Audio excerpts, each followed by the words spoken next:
20,000 fans in each country. Yeah. So in anticipation of 20,000 fans from each country, you have to just get these hotels so that the fans are able to have a proper accommodation or luxurious hotels. No, we can't afford that. All right. If you are being real and honest with ourselves. Lawrence, he has made what appears to be a compelling case in terms of the infrastructure, particularly the stadiums, the training. Now because they are 48, at least each of those 48 participating countries needs to have a training facility of their own.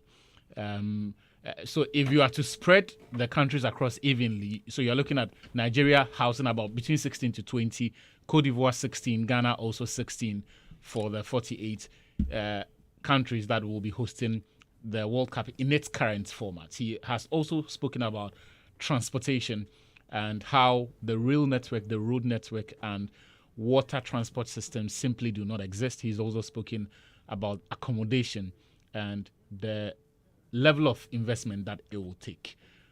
What do you think? Charlie, tag me. First of all, where do I start from? Let's start from this point. We know the host for the 2026 World Cup, right? Yeah. Good. Out of the way. We know the host for the 2030 World Cup, right? Yeah. Out of the way. Host for 2034 World Cup, right? Out of the How way. many years cleared? So that's 2 World Cups out. In fact, 3. 12. So 12. Yeah. Let's say 3. 2026 is next year, Yeah. right? From now to 2034, that's like 8 years. And then, so the next probable World Cup will be like 2038. Yeah. How many years that? 12. Boga, are you telling me that if you are given maximum 10 years to prepare for a World Cup that you'll be hosting in 12 years' time, you can't make these provisions available to host it? Especially when you're sharing the responsibility. And Charlie, Simple. 3 countries, they want to host a 48 team tournament in 12 years' time. And you are telling me they can't make it possible with all these requirements that you have read. When we needed to raise facilities for the African Games, Ghana alone, we had the funds available to fans. Well, I mean, when I say the fans, yes, they don't cry, some pass somewhere, but still cry, then do the. And you are telling me in 12 years' time, look, if you are to commit the funds that went into the building of these facilities for the African Games, if you are to commit them every year into build just Ghana alone, I'm not even talking about other Ivory Coast or Nigeria. If you are to commit these funds into Ghana alone, making provisions for some of these road systems, the hotels, accommodation you are talking about, and then the stadium you are talking about, Boga, even in 5 or 6 years, we should be able to get 1 or 2 or 3 available. We are here, and they have committed 200 million to construction of a mini stadium. Cool. Imagine that same stadium that you are talking about, you are committing like that. You are double or tripling that amount to construct about 2 or 3 stadium. Are you not making progress? So we have to extrapolate from Charlie, what you're calm down. Some of us, we didn't come with the brofo. The dictionary is not here. I'm saying this because the numbers that you mentioned, we spent, according to the governments, if they are lying, I'm lying. The government said they spent $245 million on the African Games. Okay. If you spend a similar figure over the course of the next 10 years, you are looking at something around $2.7 billion. That is from the Ghanaian side alone. Now, if you look at the countries that have hosted the World Cup in the last 4 years, say 15 years, go back to 15 years. That's a good time. Like the last 4 editions. South Africa in 2010 spent $3 billion. Okay. Then Brazil, the figure more than quadrupled to $15 billion. Okay. Then 4 years later, Russia spent $14.2 billion. And Qatar blew everyone else out of the water because they are Qatar. They are Qatar, exactly what I was going to say. $220 billion, the most expensive World Cup ever. The US, we at the moment are not able to put a figure of the total money that they are spending on the World Cup because there are going to be Yes, miscellaneous expenditure. And when we talk about miscellaneous expenditure and the cost of the World Cup, it is not some $1 million or $5 million. It runs into tens of millions of dollars. But if you look at the numbers that have hosted the World Cup until Qatar came into the picture, it is reasonable to expect that if 3 countries wanted to host it, one country chipping in $3.5 million seems like a reasonable figure to work with. 3.5. Yes, 3.5 billion. We went to IMF for how much? 300 million. Lawrence, go on. See, so Atsu, what I am trying to say is it is doable. Okay. Right? You are looking at the fact that maybe right now the resources are not available. But if you are committing funds, if you are getting people to be committed, because remember, once you sign the contract to host or to, if you accept the rights or bid for the rights, everybody must understand whether there's a change of government or there's not. They must understand and then be committed to the fact that this is the project that we are running in this year. So there's no way you are going to exempt those things from the budget. And even for the economic benefits that it will give you, you would even prioritize such things.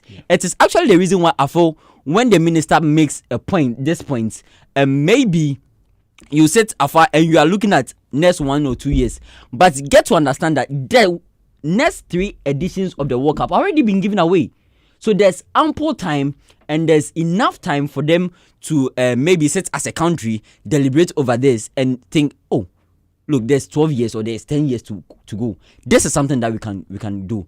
If you are complaining about the rules, we have seen the country try to test out a few real lines, and yes, they have not been received properly with some people throwing stones. But if the people in that vicinity get to know that, oh, in some years' time, if you make yourselves available, you are going to see people from Portugal, you are going to see, and even me as a Ghanaian man, if I'm sitting here and you tell me that, Master, somebody will come from Portugal into this country and then it will stay here for like 1 month, you think I wouldn't want to see that person and tell you that, Moga, 1 or 2 things, some years' time, I'll come to Portugal and you do some sorting for me. You think that I wouldn't be glad to hear that?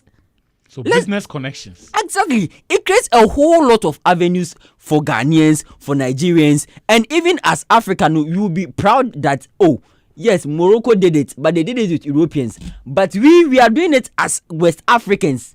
It's not even all of Africa as West Africans. Right. Actually, that alone is a big enough motivation for any government or for anybody in this country to commit to improving the facilities available, improving the road networks available, and creating all avenues that will be needed to make sure that Ghana, Nigeria, and Cote d'Ivoire host this tournament. Look, Cote d'Ivoire hosted the last edition of the AFCON, and look at the beauty it brought. Look at the numbers that I don't know. I don't have the numbers with me, but look at the numbers that came out of that AFCON that they hosted. Their facilities. Look, if we decide to put these measures, okay, be realistic and know that some of these tournaments, if you host them, they bring loads of economic socio-economic benefits. Actually, easy cra. See, me, I dare for Kofi Adams 24/7. This thing, it be easy. Kofi Adams said, and I quote him, they, and by they he means FIFA, are beginning to adopt a number of nations doing it. Who knows? The next one could be Ghana, Nigeria, and then Cote d'Ivoire coming together to also host the World Cup, and it will be good. I believe that we, together with Nigeria and Cote d'Ivoire, who have already invested quite a lot because they hosted AFCON not too long ago, can also ask for that rights, for the rights he's talking about, the bidding rights. In 5 minutes, we'll activate the phone lines on 0302 216 568, 0302 216 567, or 0548 841 039. 0548 841 039. Before that, though, Sammy, what do you stand on this? See, it's simple. That is the bottom line. Whatever we need to do or whatever must be done has to do with the timing. And that is what Lawrence has explained. It is as simple as that. Of course, you might, on the face value, you might think maybe the sports minister really, quote unquote, didn't reason through properly before making those statements. But actually, that is why even Qatar, we know the money that they have, or they have even at the moment, and like the figures that you just read out to us. That is why they've been able to host. Pumped in that figures. Into hosting of the tournament. But then the point here is that they needed time to be able to host it, and we saw the beauty out of it. So the bottom line is that once you decide that you are going to bid for it and host the tournament, it's not just 1 year or two. Because FIFA themselves, they know the pressure that comes with it, hosting of the tournament. That's why Lawrence has said it. From now to the one in 30? 34. Oh, Boga, are we saying that we can construct an express road from here to even Kumasi? Are you saying that it will not take us... Well, government already has factored that into, exactly. I think, the big push agenda. That's what they said they're going to start next year. From here to Ivory Coast, from here to Nigeria, are you saying that if we have 12, 14 years, we can't do it? So for me, I sit back, and he read out the stadia, the number of stadia, the capacity that you need. Just like you said, we have 2 already. Accra, Kumasi, we can even talk of the one in Tamale as well. As for Isipon, I don't want to talk about it. So if you just tune in and you're wondering what Samir is referring to, we gave a breakdown of the infrastructure required for hosting a 48 team World Cup. Yeah, and we established that you'll need at least one 80,000 seater capacity stadium for the final, and then 2 60,000 seater stadiums for the semi-final, and for all other rounds, a minimum of 10 40,000 seater stadiums or more for that. So that's what Samir is referring to. So even when it comes to the stadia that will need to even host the final or the semis, are we saying we can build a proper one within 14 years, in a space of 14 years? And imagine you are not doing this alone. You are doing this with Nigeria. Boga.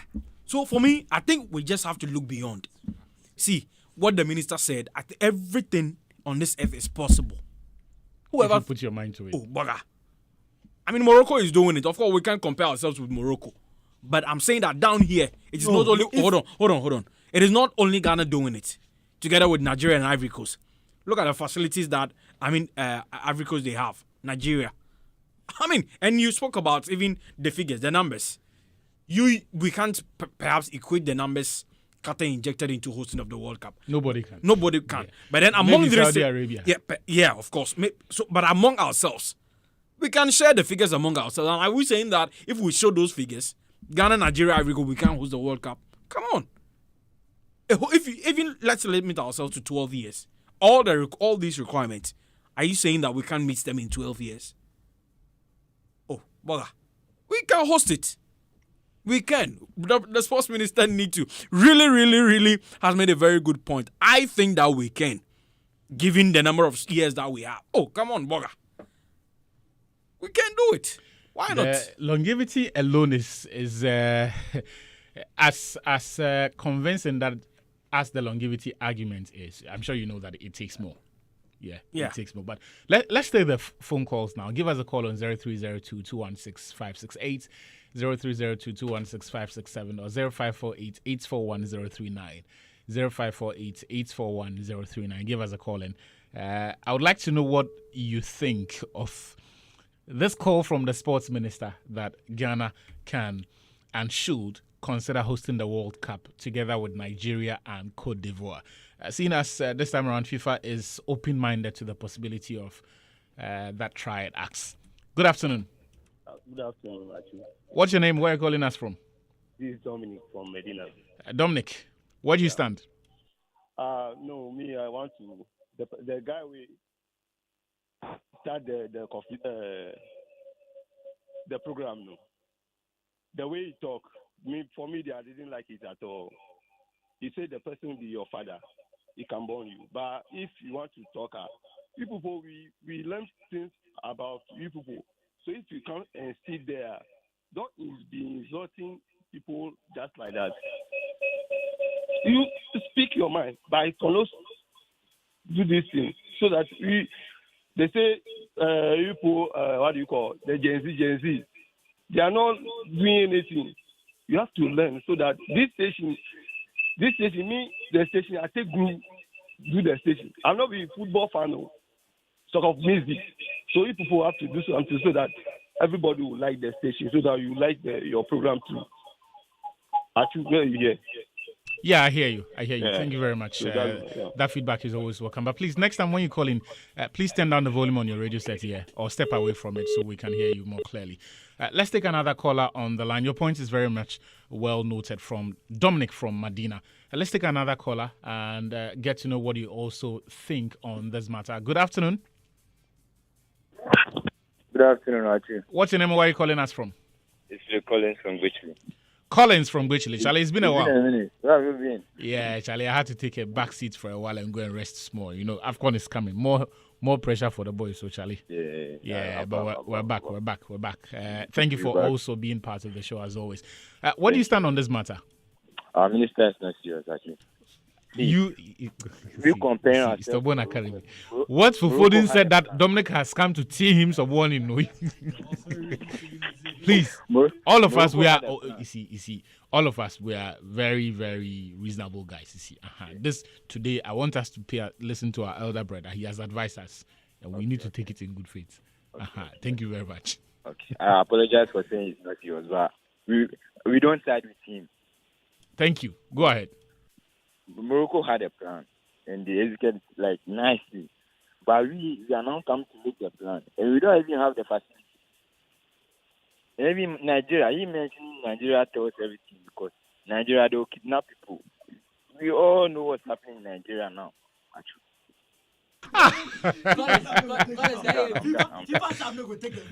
Collins, Lawrence has a question for you. Okay. Collins. Yeah. He's listening. But US they are shooting and all and doing all other stuff. But FIFA still gave them the go ahead to host the tournament. They did what? There's some shooting and some serial killing going on in USA, but they still got the right. So what makes you think before you get the rights and Nigeria would not have been resolved by then? Actually, Nigeria is not a safe country. I know what's happening in Nigeria. What's happening, and it's that Nigeria is not a safe country. You know, they'll kidnap people. So they should relax. They should mention Ghana, Cote d'Ivoire, Morocco, or Egypt. Yeah, it makes sense. Okay. Thank you very much, Collins from Bechile, for that. Yeah, it's good to have you on the show again. Let's take more calls on this. 0302-216-568, 0302-216-567, or 0548-841-039. Hello? I beg you, please turn down the volume on your radio set. I'll step away from it. Nice one. What's your name? Where are you calling us from? My name from Peter from Michelle Camp. Peter from Michelle Camp. Michelle Camp. Yeah. Charlie, how's everyone in Michelle Camp? Charlie, good team. Talk to us. I know what. You see, this man, I want to make it try something. Make it hold the half on for Ghana here. So could even hold that one. Then for now, then we know so.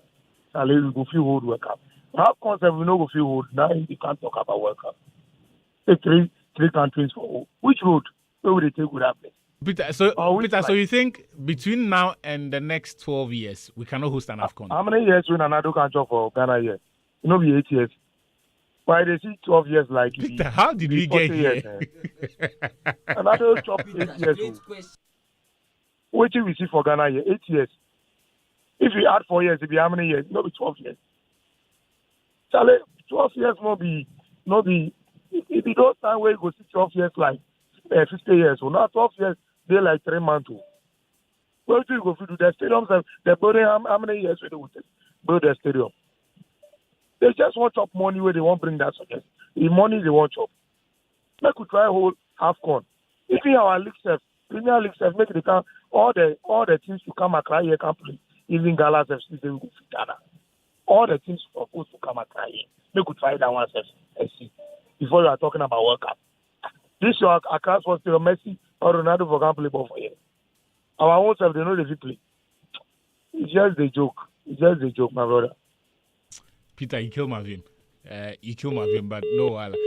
Let's take 2 more calls and see if any of them will lift my spirit and see before we drop, we end this conversation and talk about Arsenal and Tottenham Hotspur. The game coming up this weekend. Is it on Saturday? Sunday, the North London derby. Hello? Yo. Champion, what's up? Ade. What's your name and where are you calling us from? Nana. Oh, So, I should have known it was Nana. If you people call and ask you. So the guy who speaks, the even be the award winner. Then they say me stand at UI. Stand at UI. Chilled so below with hot buffalo. Chilled so below with hot buffalo. Yeah, then say me stand at UI. He's listening to you. Go ahead. You are not a serious country. Are we not serious? My brother, you spend how much money to host an All African Games, and right after $245 million. Good, with the boss, you can remember. $245 million. Good. Right after that, you didn't even have one standard facility to host your national team. Are you a serious country? Legon Stadium, no. See, did out. If you look at how much money they say went into it to renovate what. If you're a private company, at this nonsense, you go, yeah, which you arrest people by now.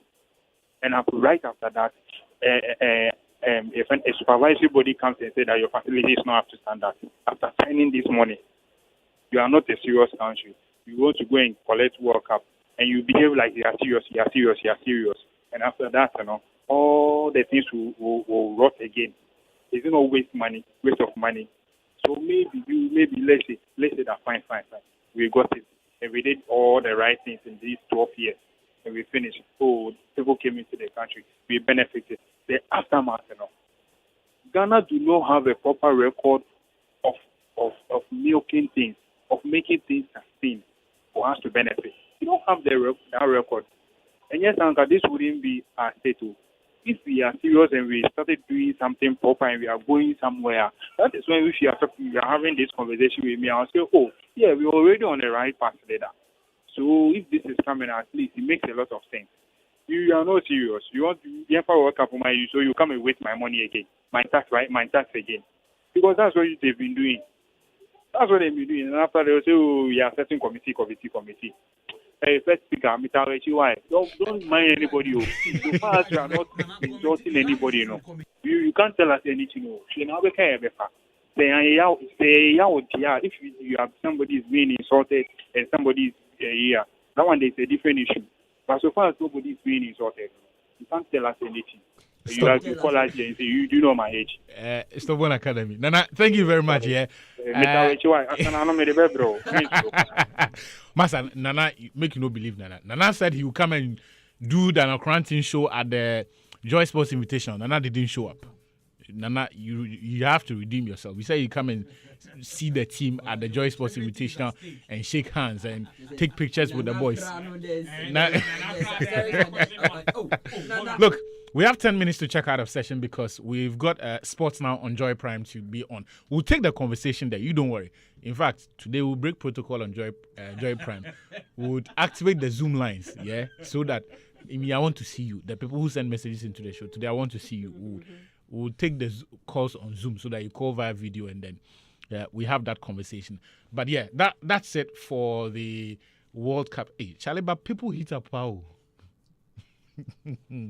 Anyway, let's talk about the Premier League and talk about Arsenal. Penty, you've been here and you have not really said much about anything else. But so I'm going to start the Arsenal-Tottenham Hotspur conversation with you.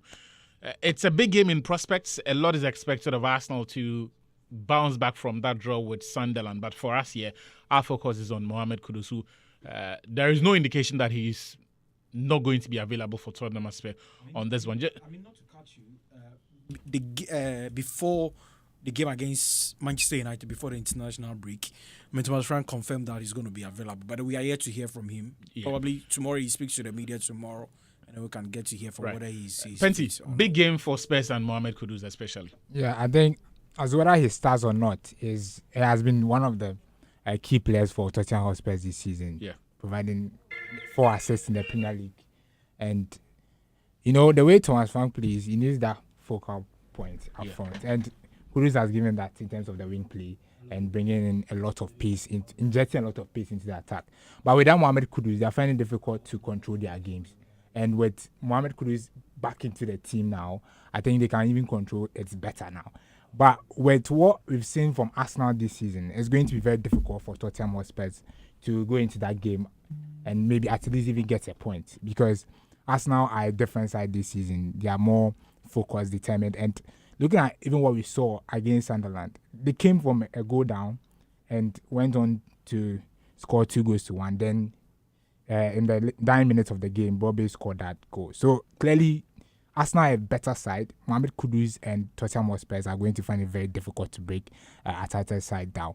But going into this game, one of the things that we have to look out for is how the approach is going to be from Tottenham Hotspur. Are they going to sit back and wait to maybe capitalize on a counter-attacking threat from the likes of Johnson, Brennan Johnson. That kid is very good in terms of counter-attacking play. And looking at Kolomwani as well, he hasn't done much better. I think Richarlison is going to start in that game. Solanke is still out injured. So it's going to be a defense versus attack game. And mostly Arsenal do not do well in those type of games. They like it when their back is against the wall, rather. But looking at what we've seen so far this season, Arsenal are clear favourites. All right. Lawrence.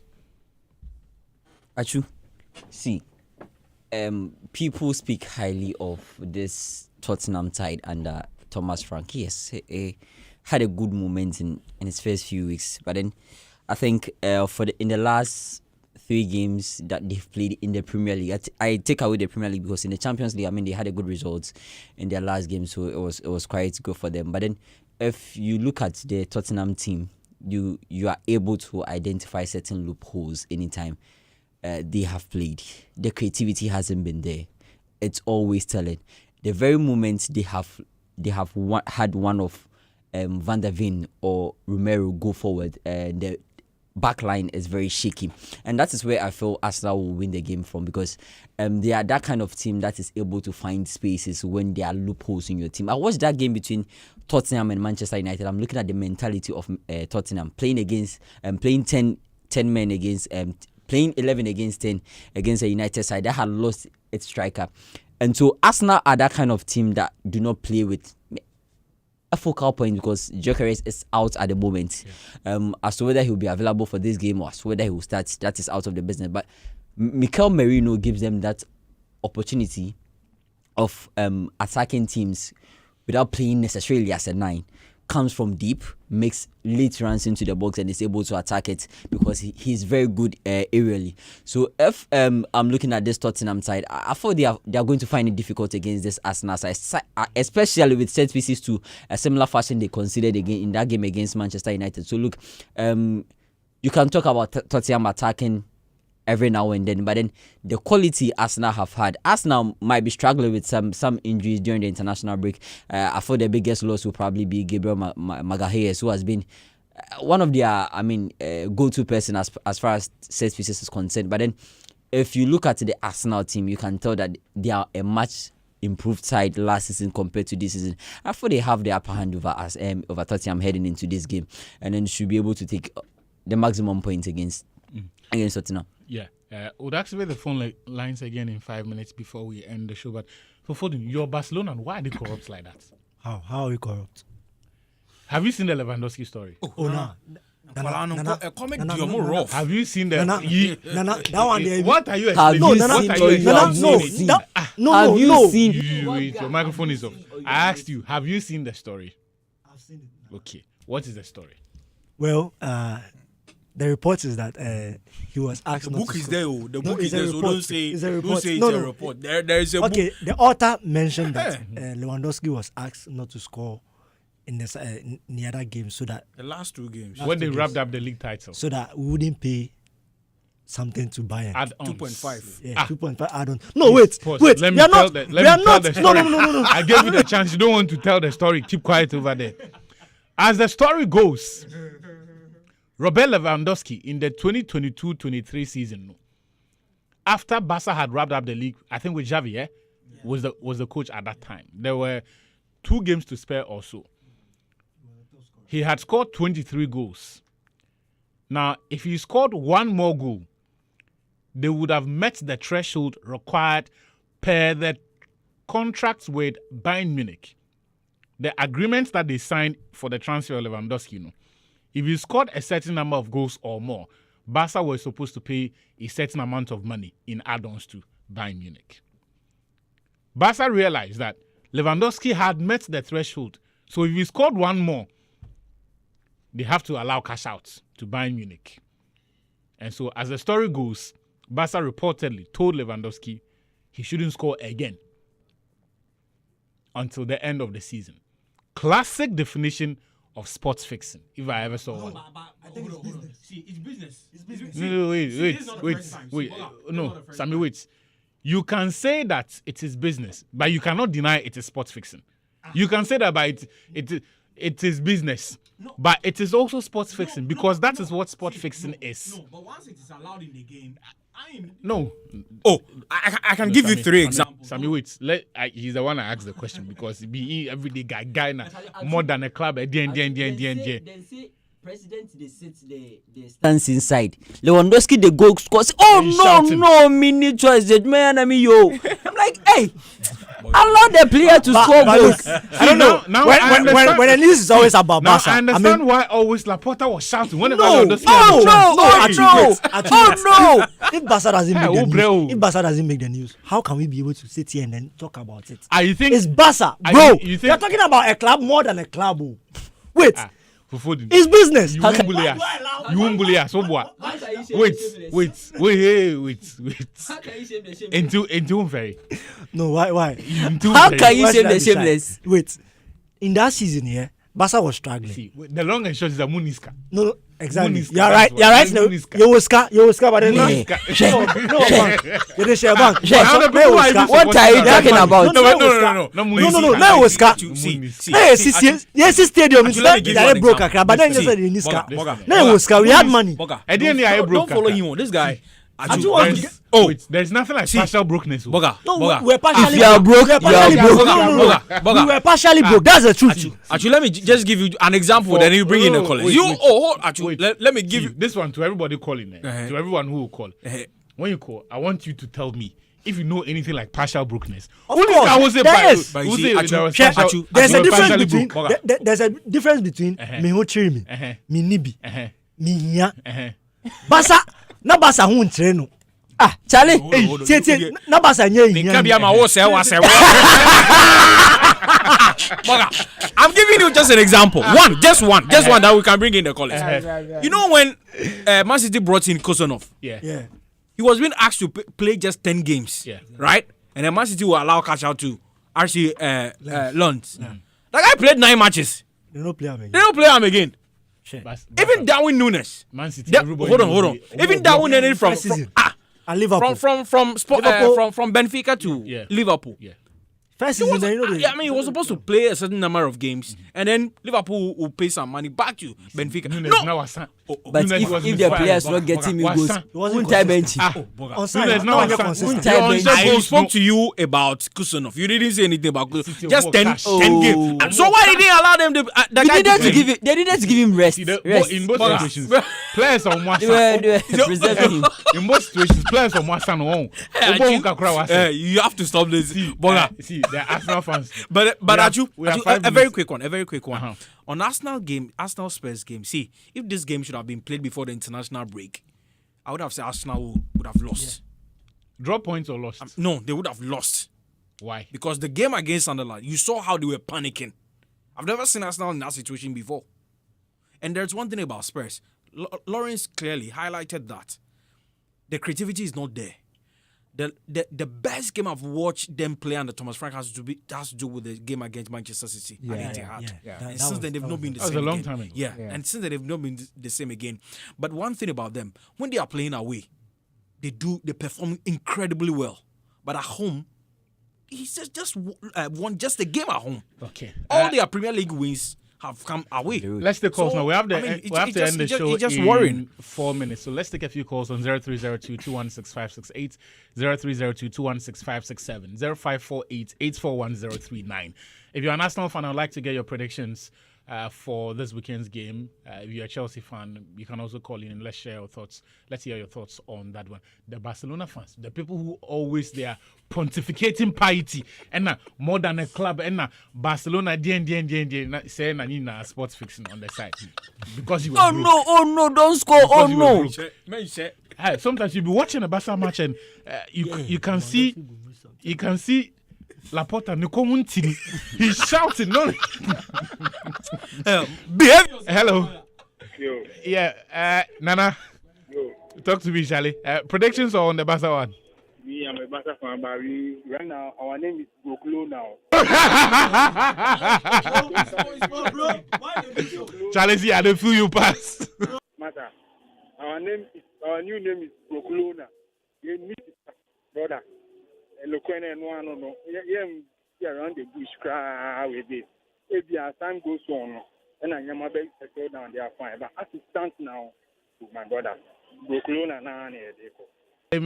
Now let's take another call on 0302-216-568, 0302-216-567, or 0548-841-039. Hello. I think he's gone off the line. But you see why I like Nana? Honesty. He's a Barca fan, but he says, Charlie, right now, no, it's kind of new. You see, hello. Adju. What's up? The Collins again. Collins. You see, if you always brag, say, oh, I get, where your body catches yourself, then they hide. Barca is broke. They know they are broke. You see, is it they are partially broke? Charlie, I know yes also. Partially broke. What you mean that? Uniska kaza Uniska. Saturday, Chelsea will win. Arsenal will draw. Yeah. All right, thank you very much, Collins from Beshile for that call. I think we have a minute to run out of the studio. Let's take another call on 0302-216-568, 0302-216-567, or 0548-841-039. Give us a call. And especially the Barca fans too. You people, every day you are in denial. Barca fans perpetually denying the fact that the team is going through a period of austerity. And So let's take one final call. Yeah. Hello. Hello. Good afternoon. Good afternoon. What's your name and where are you calling us from? I want to talk about the World Cup hosting. I don't know if. Right. Go ahead. Yeah. You're allowed to. Yeah. I heard about it and it's laughable. It's sad. It seems we don't know our priorities as a country. When I was in secondary school, some over 20 years back, I studied this scale of preference, doing things in order of priorities. We've not even fixed our basics, and we are thinking of hosting a World Cup. We think it's easy. They say a ticket here, we think others are hosting, so we can do the same. Look at the filth in this country. Even Accra Kumasi Road. I remember the last time I was in the States. I traveled all the way from New York to Miami, Florida. I didn't even see one pothole. Accra Kumasi Road, we can't even dualize it. And we are thinking of hosting a World Cup. World Cup. Do we even have the kind of hospitality to even host the kind of players that will be coming to the country? Look at our hotels. Charlie, we should be serious as a people. Erratic power supply. Yeah, both football can light off. Oh, that one is Nigeria. That's where the generator. What didn't happen at Cape Coast? The African Games. The African Games. Yeah, that's true. It's sad, and we are thinking of hosting a world. We don't even have the kind of hotels to even host the kind of players that will be coming into the country. And we are thinking of hosting a World Cup. Let's be serious as a people. But I don't blame them. I blame we the citizens. We are not angry enough. Look at the kind of facilities in Morocco. The citizens still stood up and were demonstrating that they should invest in schools and all that, in schools and hospitals and all that. But we are not angry enough in this country. That is why our leaders have taken us for granted. Look at Fantastic. the kind of schools people are studying. They're traps. The last time I was watching DTV on documentary, and if you look at the classroom people are studying, it's sad. And you are thinking of hosting a World Cup. Charlie, let me end it here. You know what? Do you watch a bit of TV, eh? Yeah, watch available. Yeah, we're going on Joy Prime right now to extend that particular conversation. I'll Do join us. about them when I'm waiting. So But you can. Okay, by the time you close by 4:30, call us on Zoom and join that chat. But thank you very much to you and to everyone who called into the show today for helping us have a wonderful time on the show. It's good to be back. We'll be back next week, hopefully to laugh more at FC Barcelona. Have a good day.